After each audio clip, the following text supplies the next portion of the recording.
فقد قال الله تبارك وتعالى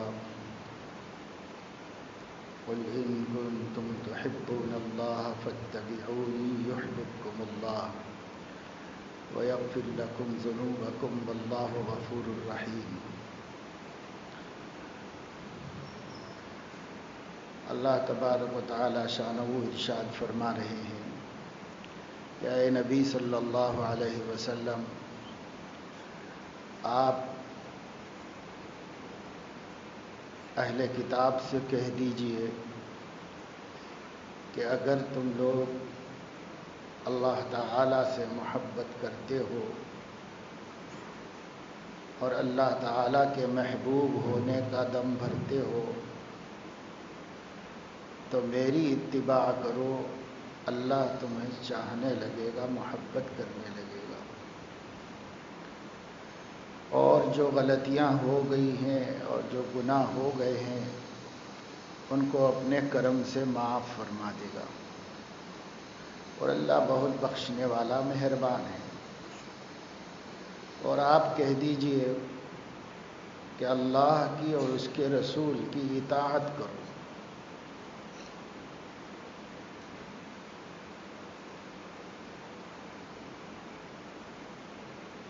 اس آیت شریفہ میں اللہ تعالیٰ نے نجات کا اور مغفرت کا اور اپنی محبت کو حاصل کرنے کا طریقہ بتایا ہے، اور وہ طریقہ ہے سیدنا محمد الرسول اللہ صلی اللہ علیہ وسلم کی اتباع کرنے کا۔ آپ کی زبان سے کہلوایا فاتبعونی، میری اتباع کرو۔ اس لیے حضور علیہ السلام کی اتباع محمدی، اتباع نبوی، آپ کی تعلیمات اور آپ کی سنتوں کو اختیار کرنا اور اس کے مطابق زندگی گزارنا، یہ اللہ تعالیٰ کی محبت کے حاصل کرنے کا وسیلہ ہے۔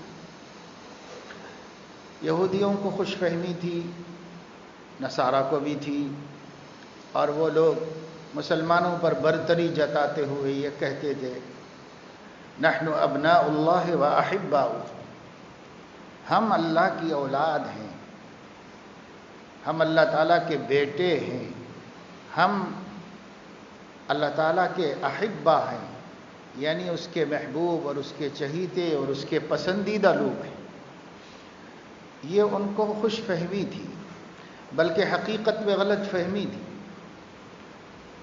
جب تک حضور اکرم صلی اللہ تعالی علیہ وسلم نے نبوت کا اعلان نہیں فرمایا تھا تو حضرت عیسیٰ علیہ السلام کی اتباع کرنے والے یقیناً اللہ کے محبوب تھے، اور جب تک حضرت عیسیٰ علیہ السلام نے نبوت کا دعویٰ نہیں فرمایا اس وقت تک حضرت موسیٰ علیہ السلام کی سچی اتباع کرنے والے یقیناً اللہ کے محبوب تھے۔ لیکن حضرت عیسیٰ علیہ السلام کے اعلان نبوت کے بعد جن لوگوں نے ان پر ایمان نہیں لایا وہ اب اللہ کے محبوب نہیں رہے، اب وہ اللہ تعالیٰ کے مبغوض بندے ہو گئے۔ پھر جب سیدنا محمد الرسول اللہ صلی اللہ علیہ وسلم نے اعلان نبوت فرمایا اور اپنے دین کی طرف دعوت دی اور لوگوں کو بلایا، تو وہ عیسائی جو اب تک محبوب خدا تھے، اگر انہوں نے ایمان نہیں لایا تو وہ بھی مبغوض خدا ہو گئے، اب وہ محبوب نہیں رہے۔ اس لیے ان لوگوں کا یہ سمجھنا کہ ہم ابناء اللہ ہیں، یہ تو سرے سے غلط ہے، کیونکہ لم یلد ولم یولد، اللہ تعالیٰ کی کوئی اولاد نہیں ہے۔ کسی کے لیے بھی اللہ کی اولاد ہونے کا دعویٰ عین شرک ہے، اور اس کا دین اسلام سے، چاہے وہ شریعت موسوی ہو، چاہے شریعت عیسوی ہو، چاہے شریعت محمدی ہو، کسی سے کوئی تعلق نہیں۔ 1,24,000 انبیاء کی دعوت سے اس کا کوئی تعلق نہیں۔ اگر کوئی کہے کہ فلاں اللہ کا بیٹا ہے یا فلاں اللہ کی بیٹی، مکہ کے مشرکین کہتے تھے کہ فرشتے اللہ کی بیٹیاں ہیں، اور یہودی کہتے تھے کہ عزیر اللہ کے بیٹے ہیں، اور نصارہ عیسائی کہتے تھے کہ مسیح اللہ کے بیٹے ہیں۔ قالت الیہود عزیر ابن اللہ، قالت النصارى مسیح ابن اللہ۔ ان کا یہ کہنا وہ تو سراسر غلط ہی تھا۔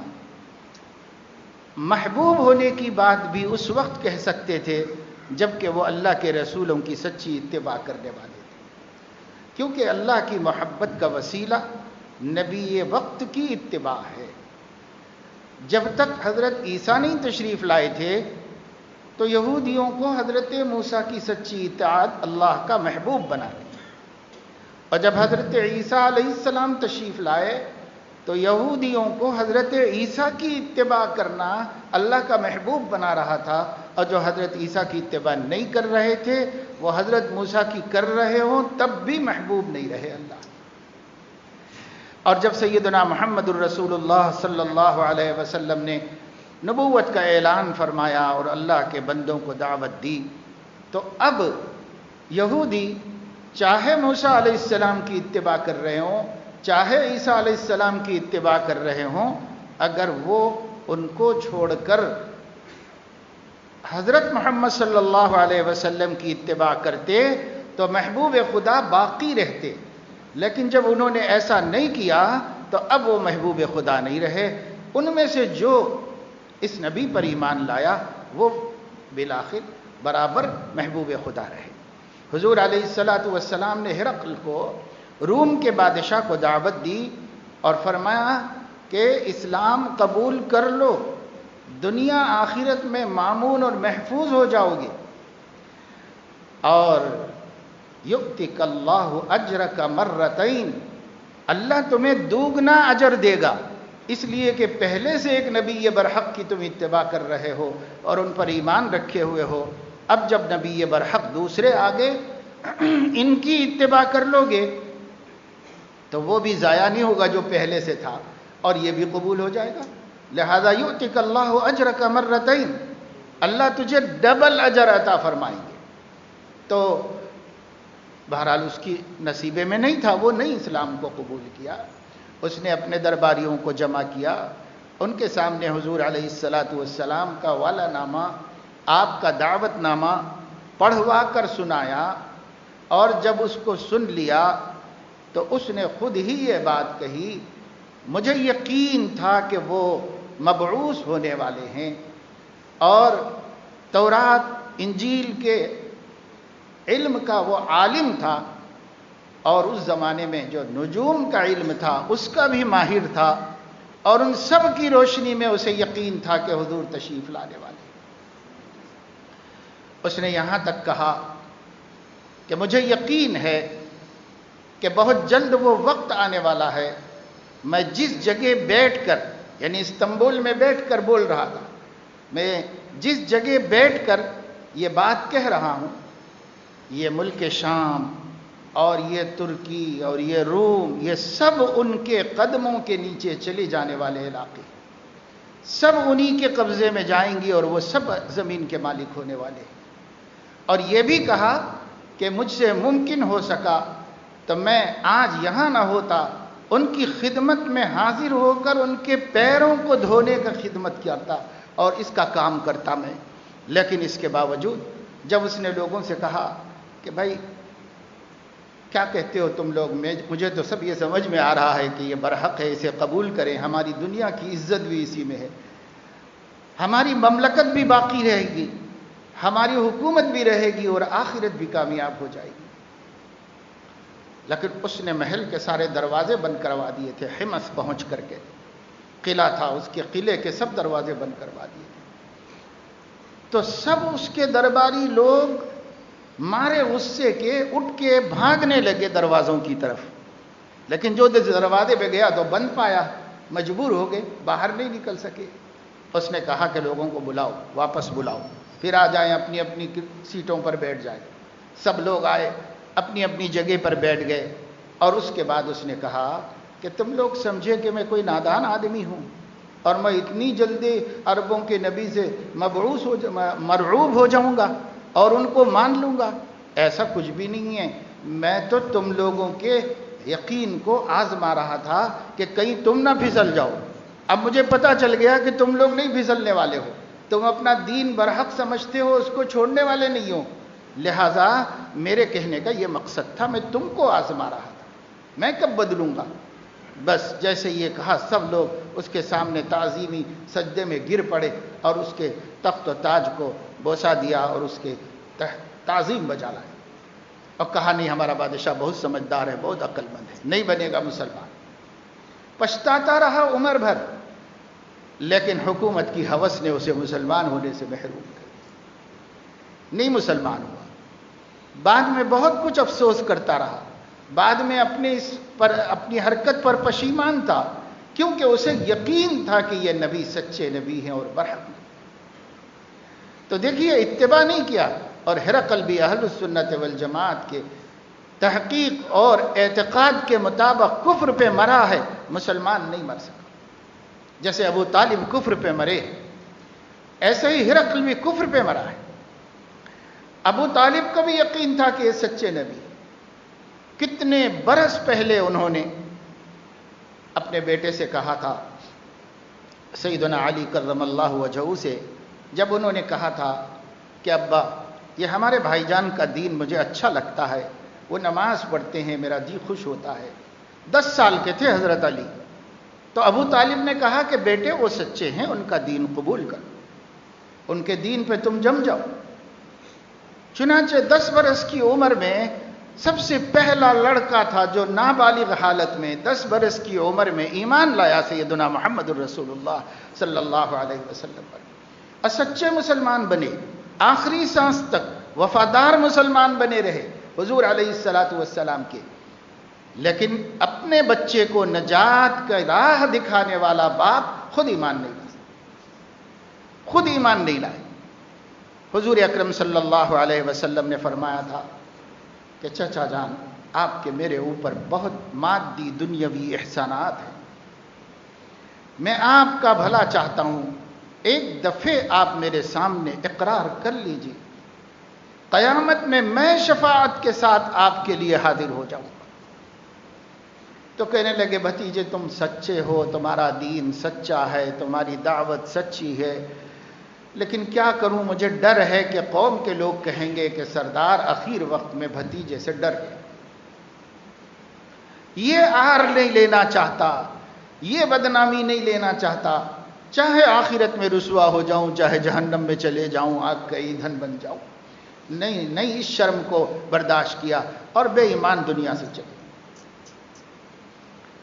دل پسیج کے رہ گیا حضور علیہ الصلاۃ والسلام کا, ملول خاطر ہوئے, بہت دکھی ہوئے.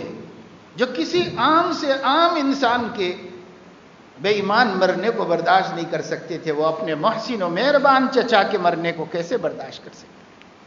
کیا گزری ہوگی گزری, جو بجلیاں گریں مایوسیوں کی اور غم کی آپ کے قلب مبارک پہ, لیکن خدا بے نیاز ہے, اس نے وحی نازل فرمائی انک لا تہدی من احببت ولکن اللہ یہدی من یشاء.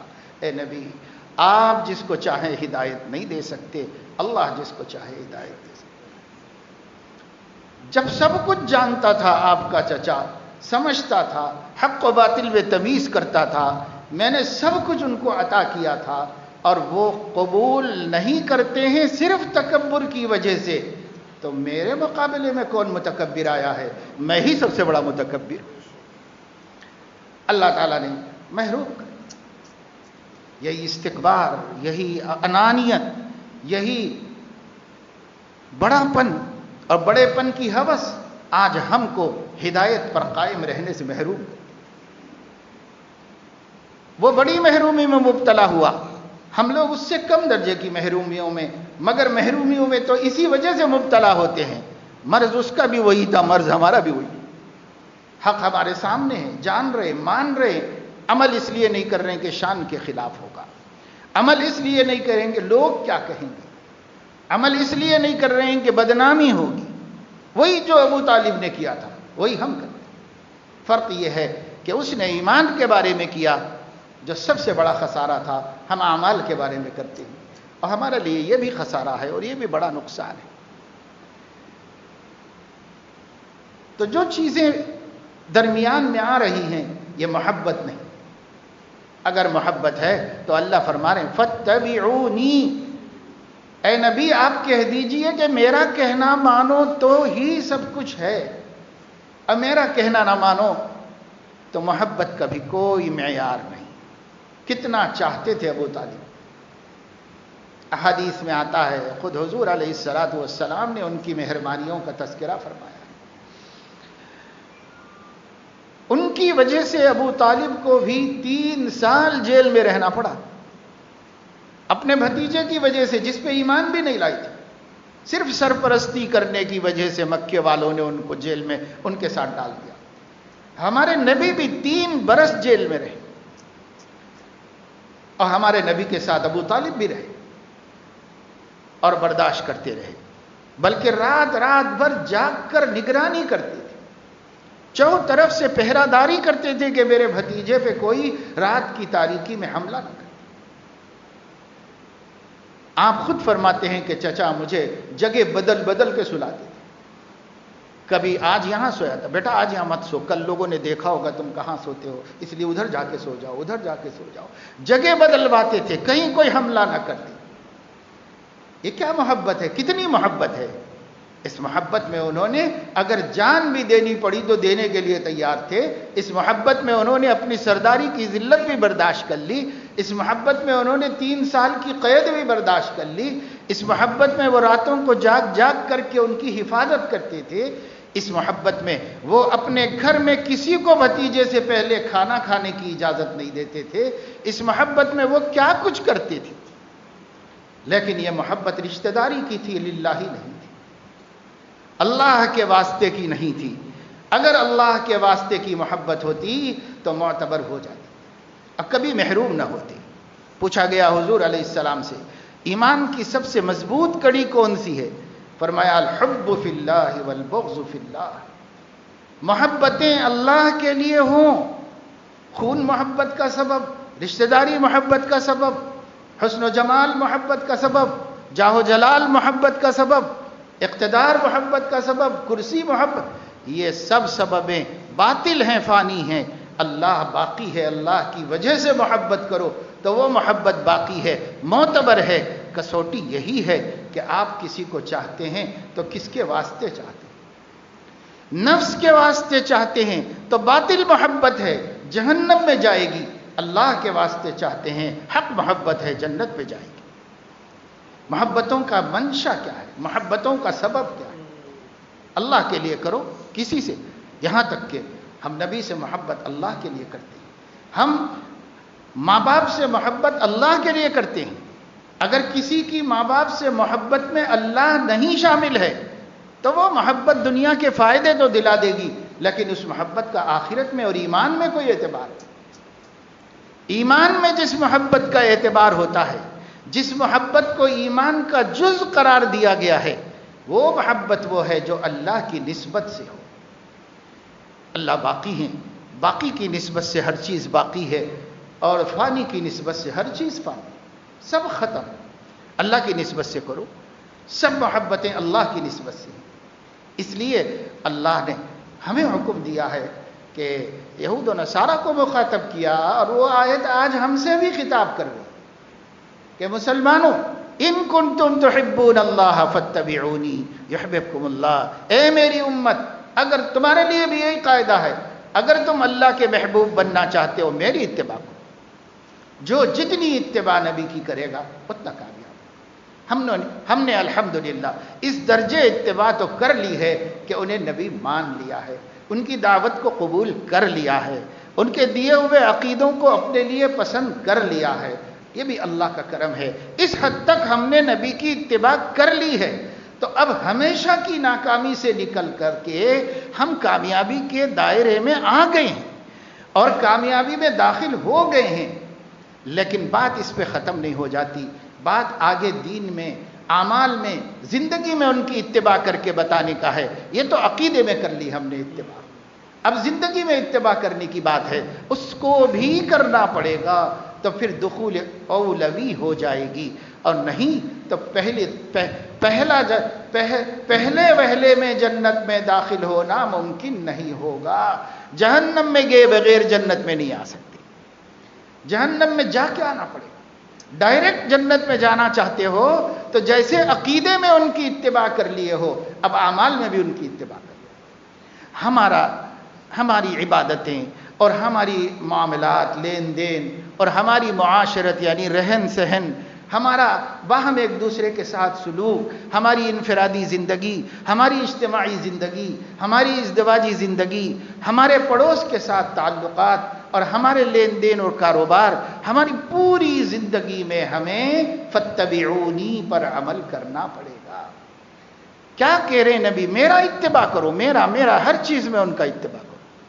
تجارت ان کے جیسی کرو, زراعت ان کے جیسی کرو, ان کی تعلیم کے مطابق مزدوری کرو, ان کی تعلیم کے مطابق آقائی کرو, حکومت ان کی تعلیم کے مطابق, محکومیت ان کے تعلیم کے مطابق. اگر کوئی شوہر ہے تو ان کی تعلیم کے مطابق شوہر بنو, کوئی بیوی ہے تو ان کی تعلیم کے مطابق بیوی بنے, اگر کوئی ماں باپ ہے تو ان کی تعلیم کے مطابق والدین کا کردار ادا کرے, اور اولاد ہے تو ان کی تعلیم کے مطابق اولاد ہونے کا کردار ادا کریں.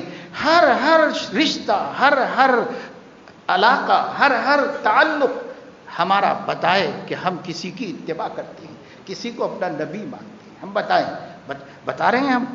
نہ ہمارا ظاہر, نہ ہمارا باطن, نہ ہمارے اعمال, نہ ہمارے اخلاق, نہ ہماری معاشرت, نہ ہماری معاملات, کاروبار, لین دین, اور نہ ہماری عبادتیں اس طرح ہیں جس طرح نبی کریم صلی اللہ علیہ وسلم نے دعوت دی ہے.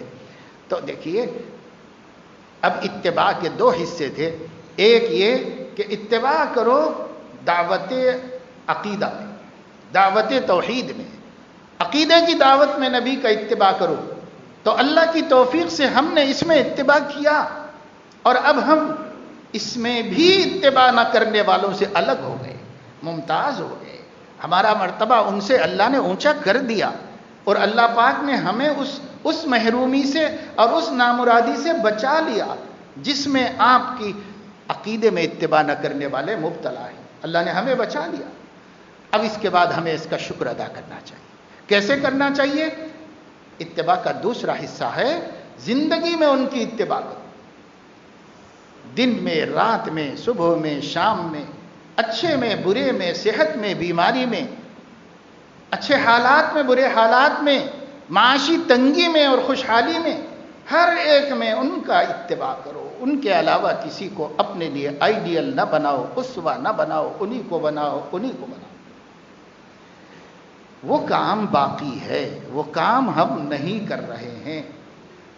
کوئی کر رہا ہے 10%, کوئی 15%, کوئی 20%, کوئی 25%, جس کو اللہ جتنی توفیق دے رہے ہیں ان کا کرم ہے. لیکن 100% کرنا ہے, پورا اتباع کرنا ہے. جس کو جتنی توفیق مل رہی ہے اس کا شکر ادا کرتے ہوئے قدم آگے بڑھائیں.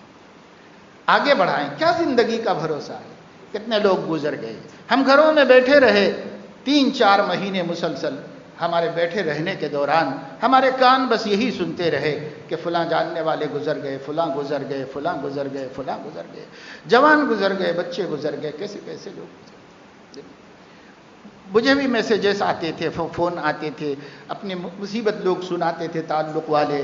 ایک دفعہ ایک کا میسیج میں نے دیکھا کہ پیر کے دن میرے چھوٹے بھائی کا انتقال ہو گیا تھا, جمعرات کو ابا جان کا انتقال ہو گیا, جمعے کی صبح والدہ محترمہ گزر گئیں, بس دعا کیجئے کہ میں اس حال میں ہوں اس وقت.